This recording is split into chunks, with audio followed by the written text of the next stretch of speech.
so much. You may be seated. Praise God. Praise God.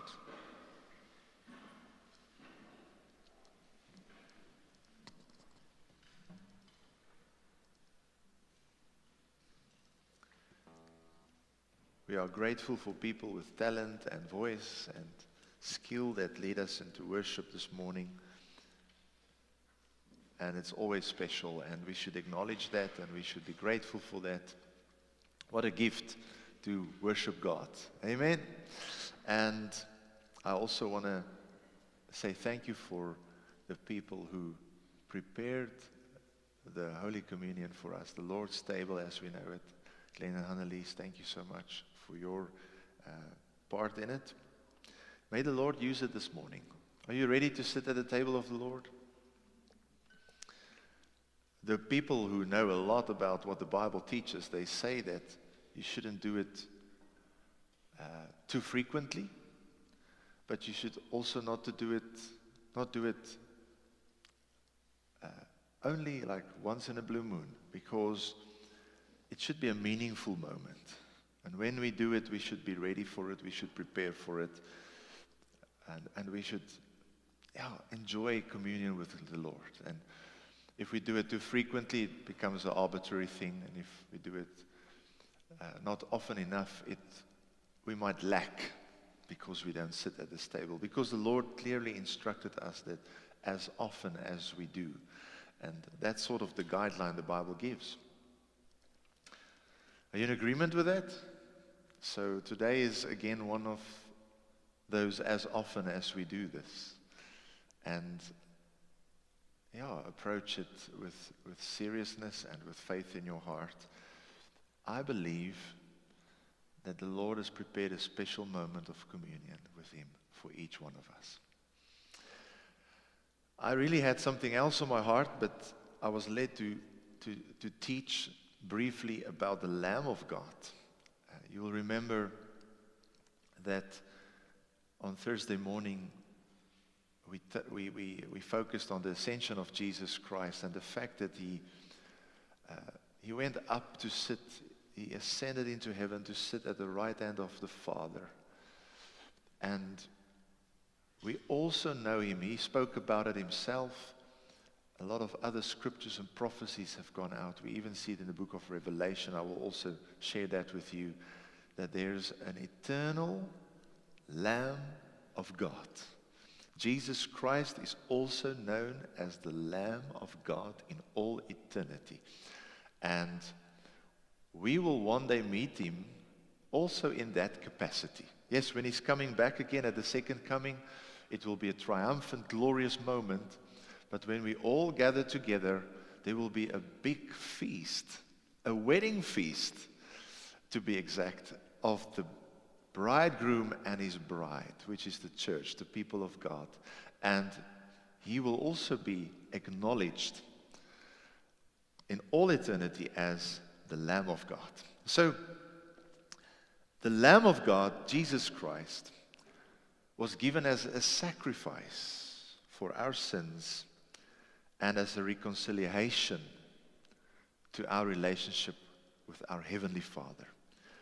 As the one and the only Lamb worthy to be slain. It was not only the perfect sacrifice, it was the only one that could accomplish this. And that's very important to acknowledge and to recognize that the God we know, the Savior of the world, but also my Savior, is not just any Savior. He's the one and only Savior. And He gave His complete life to me in a loving sacrifice, and I can know Him in a very meaningful way going forward. Jesus Christ, the Messiah, ascended as King of Kings, but together with taking His rightful place in the heavens, He went to appear in heaven as the sacrificial Lamb of God, or the Paschal Lamb, as we would call Him, for the salvation of man. The complete substitutionary salvation work through His death and resurrection was accomplished by applying the sacrifice of His blood, the Bible teaches us, in the most holy place in the throne room of God. I think it's okay to say that he presented himself with his holy blood, his own holy blood, in the most important place in all of creation, in all of eternity, in all of the universe. I think we lack words to say. In all of existence, he went to the most important place, in front of God, the Father, himself, the Son, the Lamb, and the presence of the Holy Spirit. And all of the creatures in that heavenly sphere, which we one day will see and meet. Hallelujah. And he applied the sacrifice of his blood in that most holy place.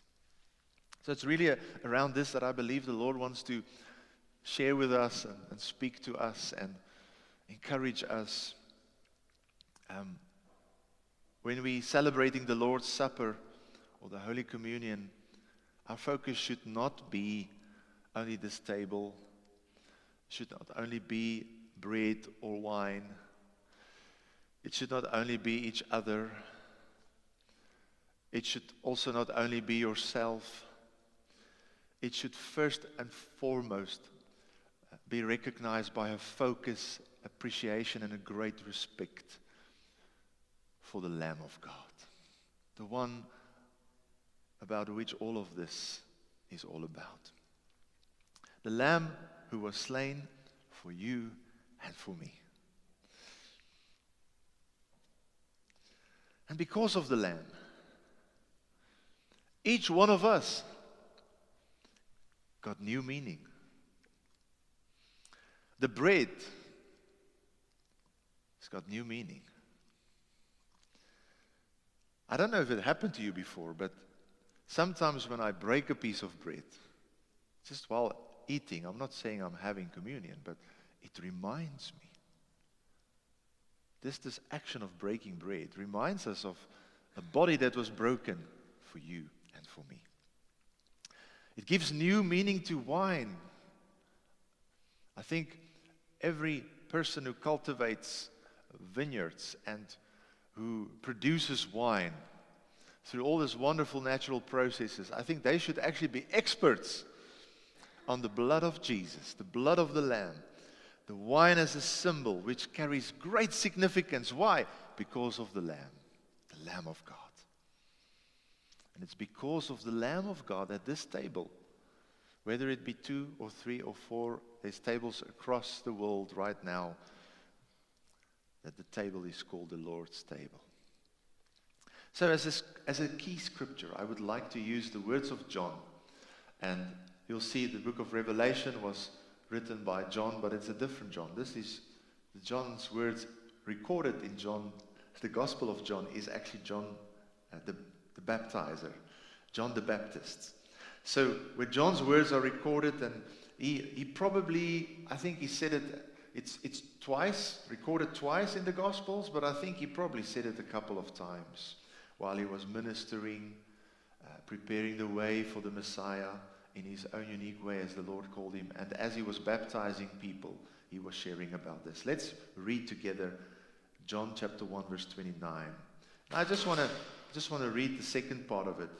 John was exclaiming, he was saying, he was at some point shouting out, "Behold, the Lamb of God who takes away the sin of the world." And I believe that a time of sitting at the Lord's table, having Holy Communion together as a community of faith has got something to do with beholding Him as the Lamb of God, who we remember by the own evidence, the evidence in our own lives that He took away the sin of this world. It's already done. It's taken away. Yes, some of us, a lot of people on this earth still needs to take hold of that, still need to make it their own. Amen? But behold, the Lamb of God who takes away the sin of the world has come. The Hebrew writer continues in Hebrews 9 verse 12. He says, "Not with the blood of goats and calves, but with His own blood He entered the most holy place once and for all, having obtained eternal redemption." I've actually not noted it down, but I was reading quite a bit on this, and it's interesting. Go and do yourself a favor and go and read up about how many animals were sacrificed during Passover time, just to atone for the sin of all the people. And this was even only mostly Israelites, Jewish people, people who served God, who know Him as the Savior, who know Him as the God of all ages, the one who will come through the Messiah. They were killing animals. Blood was flowing like crazy, to be honest. Thousands of animals. And it still stands today. Amazing that only one, not multiple people, only one God-man in Christ Jesus, that His life, His body that was broken, and His blood that was shed was enough. And the Bible says it will not repeat. It's once and for all, having obtained eternal redemption. I don't know if you've received those emails. They are very annoying, especially if you don't have funds in your account, that your subscription will expire soon. Have you received those? There's something that requires your action. There's a notice that something will be renewed and you need to pay it. Thank God for our salvation. There will never come a notice, a renewal period. It's done. It's finished. No, it is completed. He paid it all, and He completely for all eternity. Hallelujah. Now, I would briefly want to share on the body of the Lamb of God, which the symbol was given to us as the bread.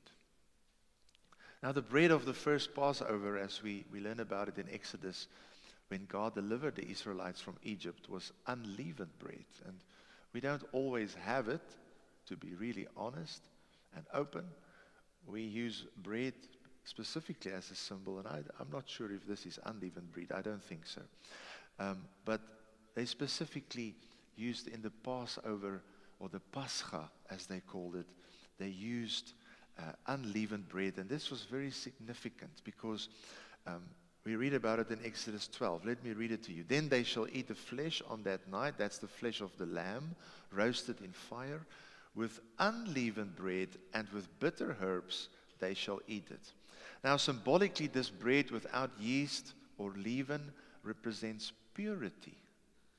And that's exactly what Jesus' body, the Lamb of God's life and body, represented. Purity, absolute purity. Free from corruption and sin.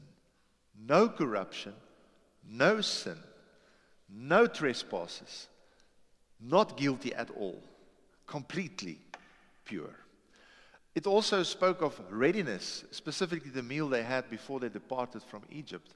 They specifically prepared the bread like that because it was quick and it was easy to eat it, quickly prepare it, eat it, and go. It speaks of an urgent obedience in doing God's will. We see the same urgency, the same zeal in Christ. He was always fast to be obedient. He was quick in obeying God and God's will, even in times of struggle and challenges. Simplicity, humility is also a symbolic part of the bread without leaven or the bread without yeast. An act of submission to God, stripped. And we actually sang about it. The song touched on that. It's written in the scriptures. Stripped from all pride and boasting. We don't see Jesus ever boasting about being the Lamb of God. We don't ever see Him saying, oh, I'm so perfect, I'm so clean, I'm so pure. No, He was humble. He kept Himself simple. He had no point to prove, but giving His life for all of creation. So this bread really speaks to us. What does it speak to us today? That this life that we now live, if Jesus is our Savior, if we've accepted Him, should also speak of purity. This bread reminds us that we should be free from corruption and sin. That's the product of the work He's done for us. That we should always be ready. It should be quick and easy, the path to obeying God and fulfilling God's will. That we should keep it simple. And that we should remain humble in doing God's will. Stripped from all pride and boasting. And so the body of the Lamb of God speaks even deeper through the symbolism of bread. And here is what is written in 1 Corinthians 5, when Paul writes his letter to the Corinthians, his first letter. He says, your glorying is not good. Do you not know that a little leaven leavens the whole lump? And he was actually addressing specific sin in this context. Therefore, purge out the old leaven, that you may be a new lump, since, this is very important word, since you truly are unleavened. If you truly committed your life to God through Christ Jesus, you truly are unleavened. He came to set you free from sin and shame. For indeed, Christ, our Passover, was sacrificed for us. Therefore, let us keep the feast, not with old leaven, nor with the leaven of malice and wickedness, but with the unleavened bread of sincerity and truth. In actual fact, Paul says, come on, people of God. Now that you live His life and you live through Him, serve Him on His terms. Come to Him with a clean life. Come and show Him the effect that His blood and His salvation had on you. Yes, the unleavened bread has got all to do with Christ's, the Lamb of God's sinless body sacrificed for us. And because of that, it also speaks of new life. A new life of sincerity and truth. It is possible in and through Him. Therefore, Jesus Christ, and you know that, if you've read the scriptures, that He also introduced Himself as the bread of life that came down from heaven. And manna, the manna in the desert when the Israelites were traveling there, that was also a symbol, a precursor, pointing to Christ as the true bread of life. The nutrients. It was also given to them so that they will not rely on daily bread or earthly nutrition alone, but that they will rely on every word that's coming from God, because the only way you could receive manna was from the hand of God. He had to give it, otherwise there was nothing. And at the Last Supper, when they were having a Passover meal, Jesus took unleavened bread, the same way it was prepared in all the generations, in all traditions of the Jews. According to Luke 22 verse 19, he took the bread, he gave thanks. Another record says he blessed this bread, he broke it, and he gave it to them, saying, this is my body, which is given for you.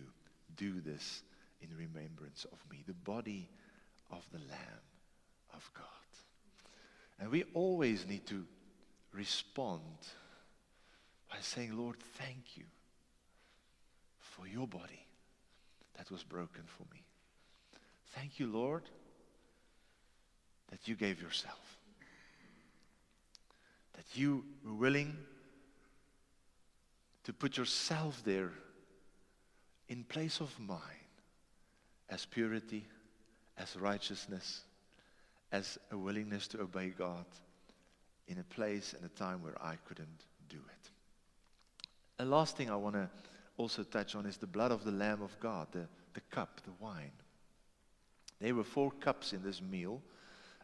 People were also speaking about a 5th cup, but according to the most recorded tradition, there were these 4 cups. And it's now celebrating the traditional Passover. A cup of sanctification was the first, which really carried the meaning of I will bring you out from under the burdens. And it was mostly obviously focused on Egypt and the slavery in Egypt.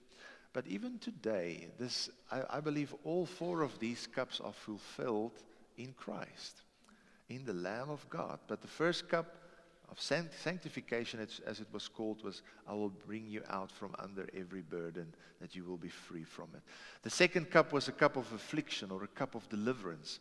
And this specifically we're speaking of, I will rescue you from the bondage of slavery. And that's today still why we know through the complete work of God through Christ, we can be free from any affliction. We can be delivered from every bondage and addiction in the powerful and the wonderful name of Jesus. The third cup, which is the cup that we believe Jesus was symbolizing when he picked up the cup. At that very moment, he picked up the cup of redemption. He said, with this, I will redeem you with an outstretched arm. That was the meaning of this cup. And really, the Lord did it. The Bible speaks of it many times, on many occasions, through prophecy. Even Moses himself declared that in the books that he wrote, that with a mighty hand and an outstretched arm, he delivered you from Egypt.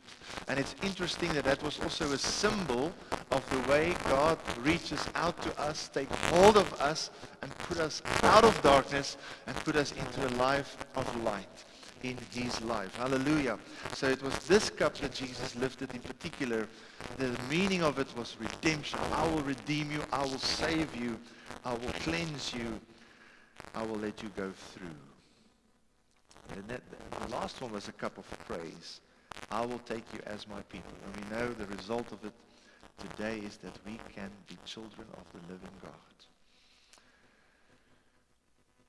So in a similar fashion to the bread, now the symbol of the cup speaks much more, as it symbolizes the blood of the Lamb of God. So it was a very powerful statement.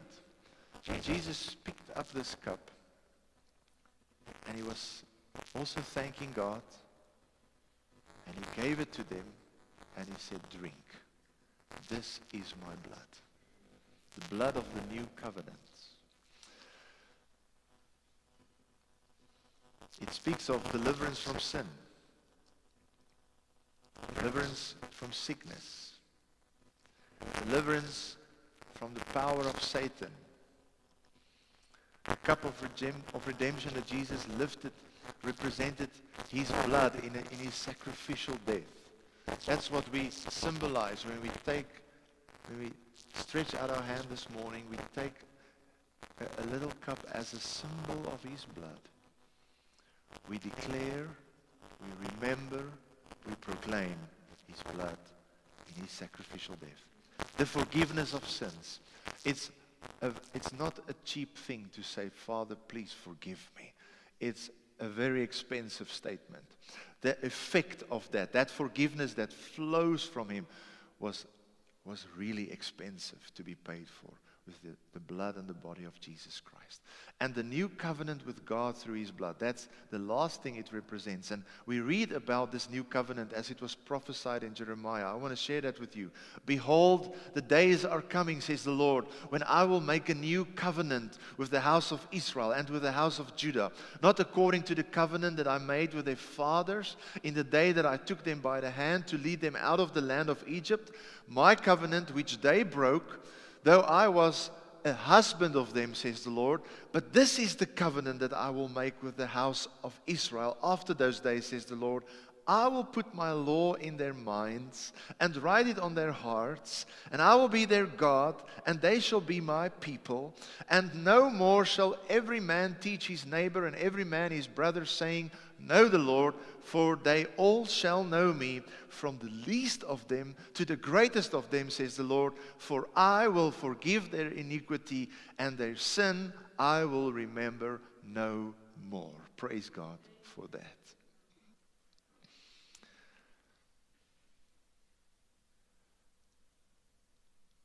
I think we can stand and give God praise. If you are a blood-washed child of God, don't you want to stand a moment and just say, thank you, Lord Jesus, for your blood. I just want to recognize your blood. It's through your blood, the blood of the Lamb, that I'm forgiven, that I'm free of shame, I'm free of sickness, I'm free of any power of the devil. Thank you, Lord, that I'm free of fear of death, but death has now become a pass-through for me into the glorious life that you've called me to live. Thank you, thank you, thank you that you inaugurated a new covenant, that I can stand in a living, wonderful, personal relationship with my Heavenly Father, all because of the blood of the Lamb. Hallelujah. I praise you for it. You may sit. Thank you. Praise God.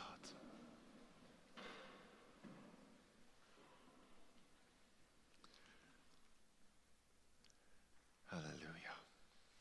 Hallelujah. There's one more thing I want to just share about the blood of Jesus. Blood of the Lamb is, the Bible teaches that for the life of the flesh is in the blood. It's written in Leviticus 17 verse 11.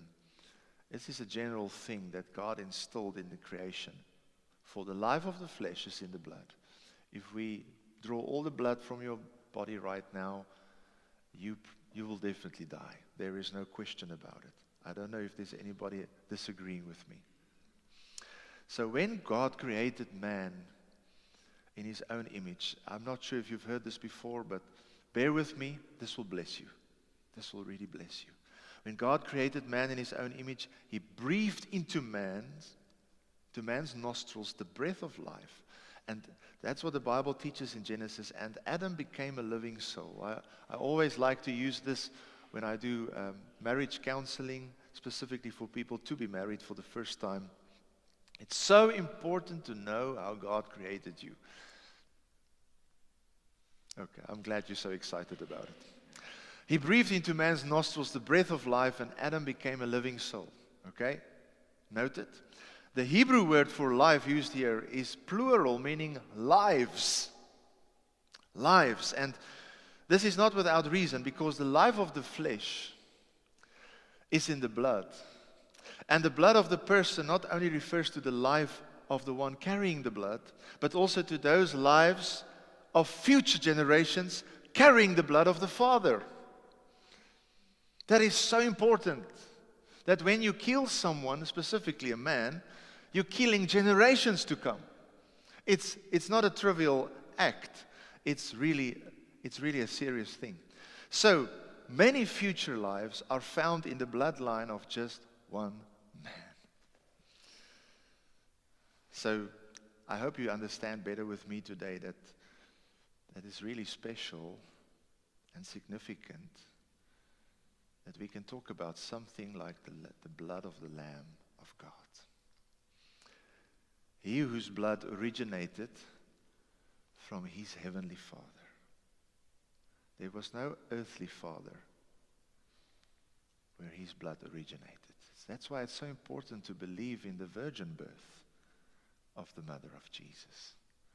The virgin birth of Jesus, The mother of Jesus she never had any man before she had Jesus, the Christ, the Messiah. It's very important because the blood of Jesus originated from heaven, from his heavenly Father. It was a pregnancy that was conceived through the Almighty God and the power of the Holy Spirit. That's what the Bible teaches. He whose blood originated from his heavenly Father, and that all of us can be redeemed by his blood, accepting his blood, saved and delivered by his blood. We now carry in our spiritual life. Yes, you still have an earthly blood which we can drain, but as a spiritual being, God recreated us through his salvation work, and we now carry in that life, in our spirit man, the DNA of our Heavenly Father. I just wanted to bless you with that. It's a powerful thing because this DNA first and foremost presents Christ's life, but it also represents those many other lives of those living a new life through Christ, me and you. If you've accepted him, that is your portion. Hallelujah. So Perry Stone explains it in this way in a book titled The Meal That Heals. He says, this mysterious liquid was God's gift of life to mankind. It was so important that when sin originated in the garden, it required blood to cover man's sins. And now we understand why it was so critical that man will have a Savior. In actual fact, when people ask you, why should I believe in a Savior? Why should I actually come to faith in a God? Why do I need to be saved? You cannot actually explain that without explaining that God created everything and that God created us in a particular way. And because it's so critical to know that, because only by His blood we can be saved. And it's because of Him. I hope I've not confused you. But the Bible says, and the Hebrew writer writes, he says, and without shedding of blood, there is no remission of sins. This is the reason why people are deceived about this truth.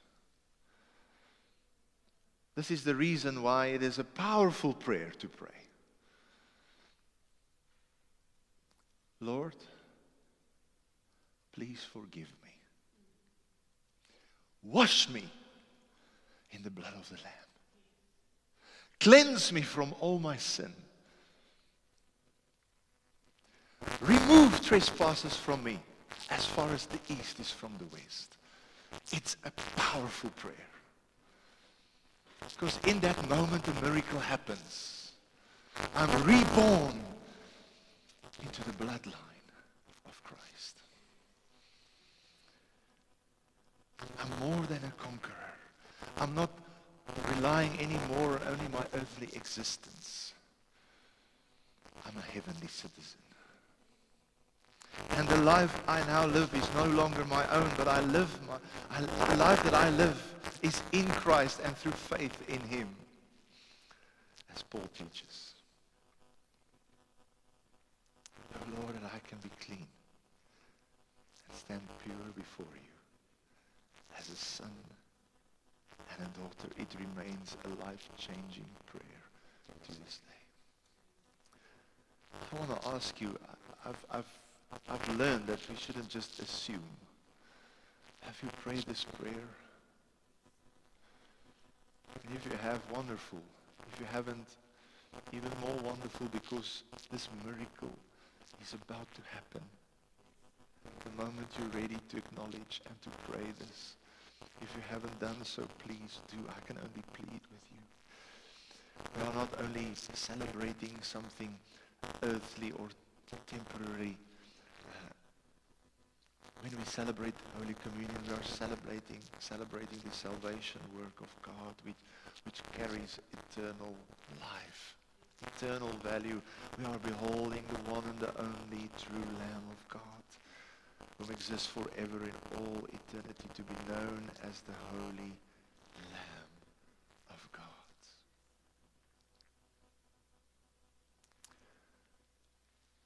What a privilege and an honor as a mere human being to have this possibility, this allowance to call upon the name of the Lord, to be saved. I think I'm going to stop here. Will you stand with me for a moment?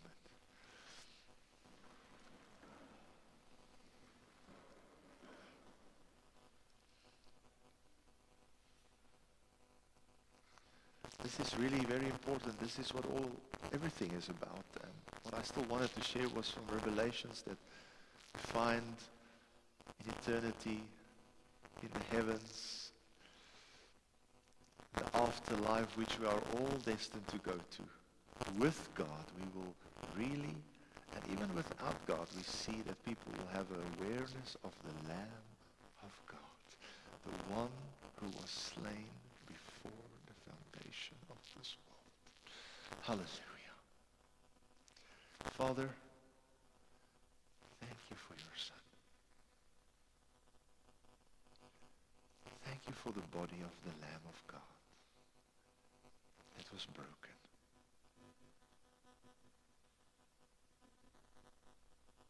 We did not have to take the punishment, but it came upon you.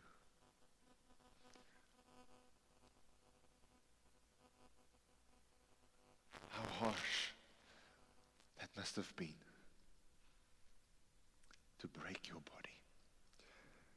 to give it up, to be broken.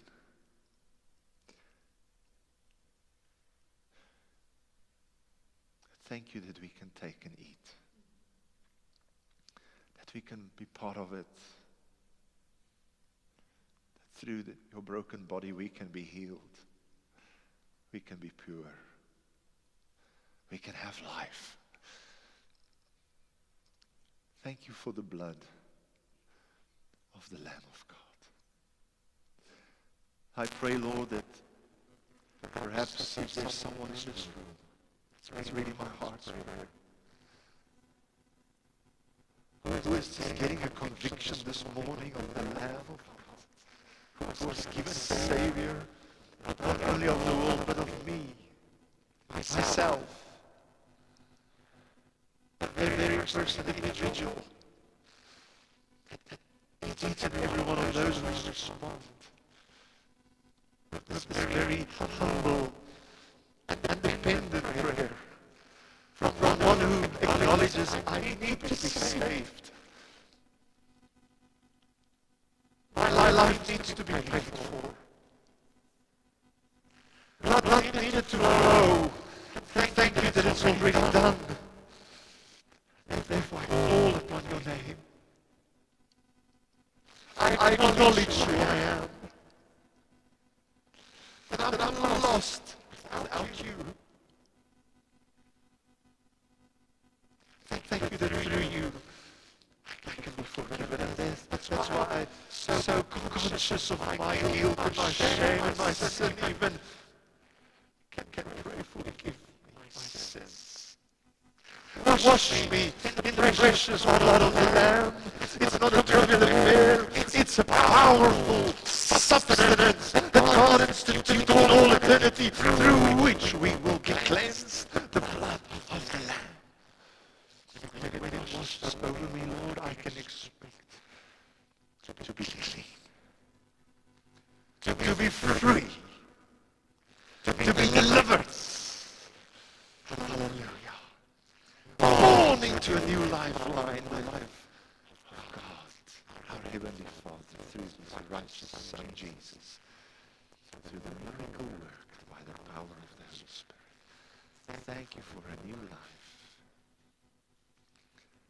that we can be called sons and daughters of God. May you bless this message. As we want to join, while we're going to sit at your table, with all of the heavens, all of the living creatures, all the thousands and thousands and thousands of angels, singing, worthy is the Lamb who was slain. All blessing and glory and honor and power belongs to you. I give you praise in this room this morning. You deserve all the glory, the praise, and thanksgiving. You are worthy. You are worthy. Thank you, Father. Thank you, Father. While we remain standing, I want to read the scripture. And as they were eating, Jesus took bread, blessed and broke it and gave it to the disciples and said, take, eat. This is my body. If you've acknowledged Jesus as your Savior, please feel free to partake this morning. Take and eat. This is His body that was broken for you. This is a symbol of it. May we remember the body of the Lamb of God. Then He took the cup and gave thanks and gave it to them, saying, drink from it, all of you. For this is my blood of the new covenant, which is shed for many for the remission of sins. A wonderful thing which I just want to add this morning is when the blood washes you clean and you're in the bloodline of Christ, something wonderful happens. Your name is written in the book of life of the Lamb. And He is worthy to take this book and open the seals in all eternity. We praise Him this morning. He says, for this is my blood of the new covenant, which is shed for many for the remission of sins. But I say to you, I will not drink of this fruit of the vine from now on until that day when I drink it new with you in my Father's kingdom. I would like to invite you. I think it's been a bit longer than anticipated, but I hope it blessed you. I hope it stirred something in your heart. Let's have fellowship with him this morning as his children. Let's sit at his feet, and I want you to come maybe with your family, not necessarily alone. If you can, come with someone and just share it with one another and just say thank you. And also pray together and ask the Lord to forgive you of anything that you're aware of. Be clean before him, be pure before him, and allow him to instill wonderful love and fellowship in your life. May you grow and be bold in the Lord. Amen. I think they're going to play some music for us, if it's okay, Hayden and Tiago. And let's celebrate the Lord's table. Feel free to come. There are two places, one on my right and one on my left, so I think it should go a bit fast.